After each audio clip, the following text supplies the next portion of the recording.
Black Holes Aren't What We Think. Part 2 by Kid Cannabis. Sorry for the delay. I needed to rest after that last post. I was going to try and describe the being that we encountered, but thinking too much on its form almost made me lose myself once again. Consider it a side effect from being around the thing. From this point on, I will refer to this being as the Shadow. Now, back to the encounter. I tried to rationalize what was happening around me, hoping that I didn't just go insane. I tried to move, but I couldn't move a muscle. I could only move my head around, and when I tried to shout, I realized I couldn't speak either, as air slipped out of my lips instead of words and screams. Derek, Johnny, and I were all forced to our knees and pulled next to each other in a line by an invisible force while James walked over to the Shadow's side, looking at us with dead eyes. There was no sparkle in him, just an empty, dull darkness. The thing floated to us, and the closer it got, the hotter and heavier everything felt. I almost thought I was going to be burned from how much heat was being emitted from it. Once it was about 3 feet away from us, a thunderous, deep voice that was so loud it instantly gave me a piercing headache boomed inside of my head. I could tell it affected the others the same way because I could see the tears and pain in their faces as they clenched their jaw muscles while squeezing their eyes shut. You all wish to unlock the secret of the black hole. Some will. Some will not. Some already know. James looked up at the Shadow from this remark, seemingly unaffected by the heat and pressure, and then knelt down just like us. Some need to earn it. Some do not. The Shadow put an arm out, strange wisps of dark energy flowing off of the arm like smoke, and put its hand on James's head. You have earned it. What happened next was something I will never be able to get out of my head until I die. The area around James burst into this indigo, blue, flame-like energy and started to consume him. I watched as James started hollering in a way that I wish I could erase from my brain. His skin melted off like wax, and by the time it got to the bones, Johnny retched in disgust. And it didn't stop there. By the time James was just a kneeling skeleton, and it seemed like everything was melted away from his body, the bones thickened and started to turn jet black. Long black hair started to jut out of his skull, anime style. The hair reminded me of Madara Uchiha from Naruto, if he got reanimated without skin. I would have usually thought it was cool, but in this case, it was one of the most terrifying things I've ever witnessed. And somehow he was still screaming, and I listened to his voice turn demonic and guttural while his form started to vibrate slightly. The sockets of James's eyes, which were melted away almost instantly from the burst of energy, started to glow a deep crimson red, while he started to turn his screams into fits of mad laughter. I understand. I understand it all. James screamed while seemingly increasing in height. By this point, he was standing next to the Shadow again. 2 ram-like horns poking out of his skull and some type of reddish smoky substance covering his body like a robe. The thing that was once my friend looked over at us and said with a booming voice, You are all insignificant pawns in the great game of gods. We have everything but nothing. We will win and lose. Nobody truly understands. I couldn't believe what I was seeing. My old friend, lowered down to this, knowledge-seeking monster. How could this even happen in the first place? All we did was smoke weed and talk about the universe, which is pretty much what 9 out of 10 stoners usually do when they are high. So I just don't get it. There must have been something that happened to James before we hung out for the last time.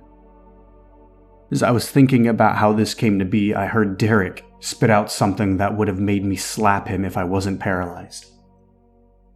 Since you're God and, everything, then tell us what you know then. What happens when we die? And what was I before I was born? Oh yeah, and what's on the other side of a black hole? I wanted to know the answers to these questions too, but from what I just witnessed, I don't think the answers are comprehensible for the normal human mind, and I would have never asked them in the way he had if this thing really was God or something close to it. Realizing that we can speak now, I looked over at Derek and said, "Are you fucking kidding me, bro? This is not the time for this right now." Derek was about to reply when the shadow talked over him. Derek, the messenger.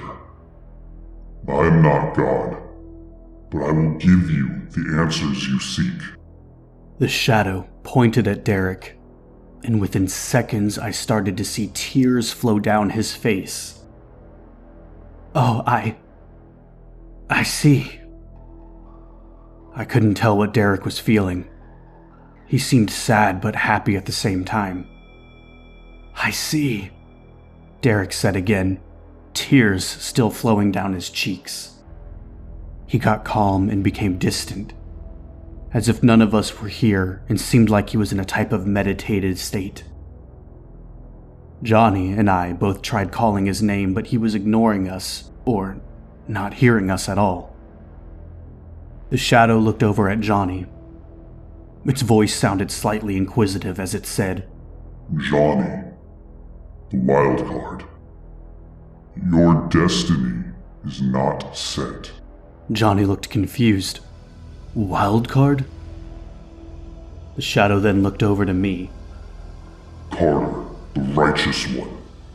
Your destiny is. I was so lost and confused I just stayed silent, scared to say something wrong. Now, fulfill your destiny. Play your part. The shadow looked over to what used to be James. Come, prophet. We have universes to explore. And with that, a white flash blinded me, and by the time I opened my eyes, I found Derek still on his knees in an unresponsive state, and everyone else was gone. James, Johnny, and the shadow were nowhere to be seen. I pulled out my phone to find out that only 1 minute had passed since we came here to meet up with James. I don't fully understand what happened to me or the others, but I am damn sure I'm gonna try and figure it out. I guess I'll start with going to James's place. There's gotta be a clue or something to alleviate my head.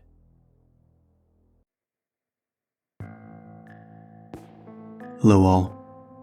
This is Magnetar.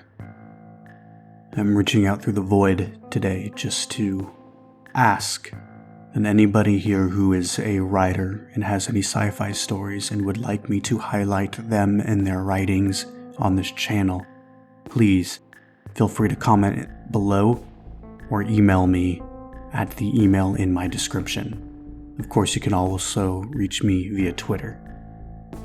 I ask this, and I also ask that people who have found or read sci-fi stories that they truly enjoyed and think would be great on this channel, please let me know as well. It is a little difficult to find unique and quality stories for this channel. I've, boxed myself into this sort of specific genre of stories, sci-fi, post-apocalypse, cosmic entities, what have you. And there aren't hundreds and thousands of writers and redditors flocking to write these type of stories. And unlike other channels, I cannot just hop over to a Reddit thread and read the most recent top 10 posts every single day. I try to find unique stories that haven't been overly narrated, but that is difficult. So sometimes I do have to pull from stories that I still like and I still think are great, but that many of you might have already heard from other narrators or read throughout the years. So please help me in providing all of the Voidwalkers that are a part of this community, to discover and hear new stories that they haven't heard before. Finally, we are very, very close to 600 subscribers, so if you have not already joined us here in the void, I invite you to do so. But remember, Astrophobes be warned.